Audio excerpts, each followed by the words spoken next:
I'm getting closer. Got the new sending unit in. Got the evap lines hooked up. The feed and return lines hooked up. Got the electric plug wired temporary till I get a male plug to go in there. I'm changing the steel fuel filter now, and I'll get ready to fire it up, see if it runs. Yeah, my 95 G20 van replaced the steel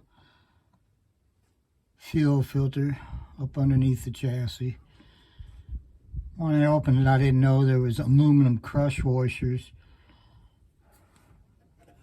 between the threads and that thing. I lost one, but I did find it, so I was able to get it replaced. I put anti-seize on everything, so next time.